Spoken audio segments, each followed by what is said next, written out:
So welcome to analog and digital communication engineering. So this is a first and basic part of your communication, that is amplitude modulation part.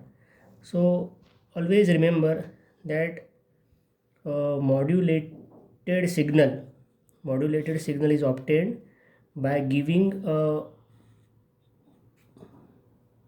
message signal mt and a carrier signal cos omega ct to a modulator. Okay, so it may be a product modulator, any type of modulator. Okay, so basically modulator will modulate or they modulate the carrier signal in accordance with the amplitude. Okay, so you know that. So first signal is message signal, other one is a carrier signal, and we are getting modulated signal. Okay, now always remember that mt is the message signal. The Fourier transform of this mt we can denote as like this. Okay, so for all the numericals, for all subsequent amplitude modulation techniques, you must remember that the Fourier transform of mt, or we can say the spectrum of mt, will be like this.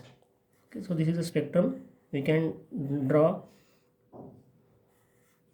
So it is band limited, so fm to minus fm. Okay, this is frequency signal and this is a low frequency signal. Okay, and the output of this will be so by passing through the band pass filter, your when we modulate means we are taking a product. So when we modulate using cos omega ct, so as and when the cos omega ct's term appears, always remember that there will be a mirror image of the you can say the sideband. Okay, so always this is a fundamental thing you must remember, that when we take a convolution or when we take a product, when we use a cos omega ct, then there should be a mirror image. Okay, so the how the envelope or how the modulation will appear, so modulation will be like this.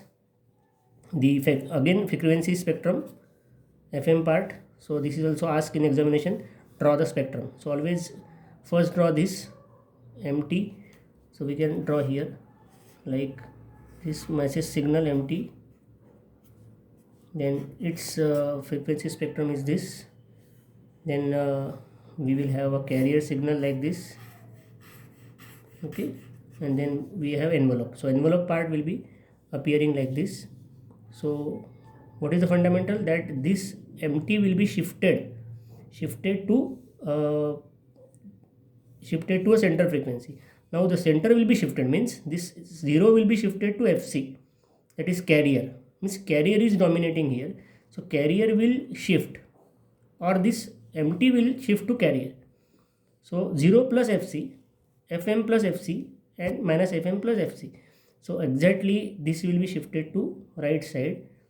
So this is the spectrum, so exactly we will have this to the right side with center shifted to fc. So this 0 will be shifted to fc, fm shifted to fc plus fm, and this minus fm shifted to fc minus fm. Okay, so this is a, you can say, upper sideband and exactly mirror image to the right side.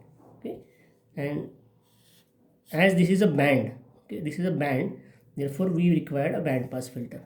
Okay, so next part is basically s of t. S of t is the output. So always remember that, always remember the standard signal equation s of t, that is output will be a in bracket 1 plus kmt cos omega ct. So basically this is already over in our previous classes, that the output equation will be like carrier and two sidebands. So that can be very well written as a in bracket 1 plus kmt cos of omega ct, where k is amplitude sensitivity, that can be find out by 1 upon ac, and m is what, m equals to mu, that is modulation index am by ac. So you know this. Okay, so the envelope part, so this is our envelope. So envelope part can be written as, the output of envelope will be like this, sorry, the envelope will be like this. So amplitude of envelope will be this, AC 1 plus kmt, total envelopes input, the amplitude. And Emax can be written as AC 1 plus MA, E mean AC 1 minus MA. So all these parts are already over.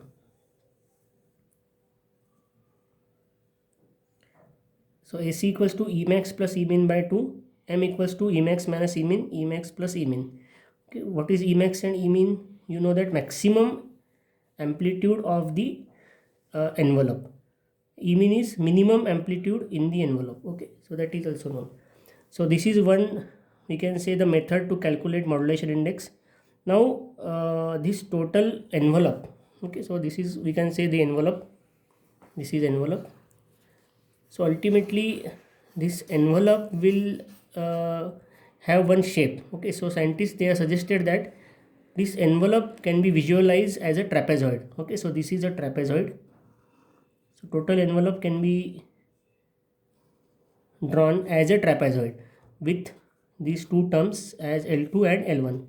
Okay, so the length of this means this part of trapezoid will be L1 and this L2 is a small thing. Okay, so with the help of this trapezoid also you can find out the modulation index. So the formula is given as m equals to L1 minus L2, L1 minus L2 upon L1 plus L2.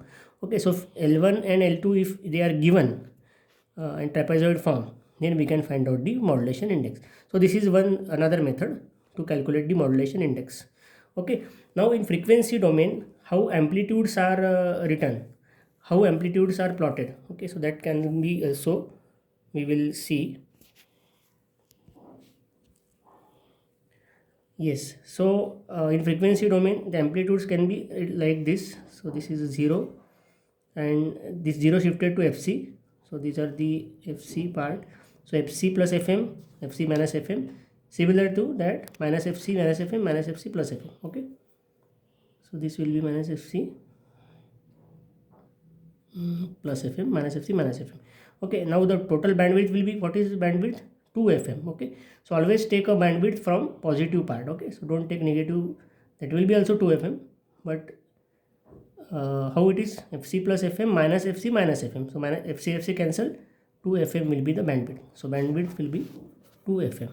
Okay, so this is amplitude modulation generalized thing. Okay, so please remember the formula and the frequency domain plots. Okay, so this is always asked to calculate the amplitudes, to calculate the power, and to calculate or to draw the spectrum. Okay, so this is what, this is amplitude spectrum, this is your frequency spectrum.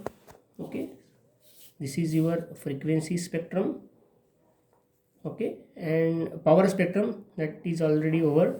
Okay, that can be also drawn. Okay, so thank you.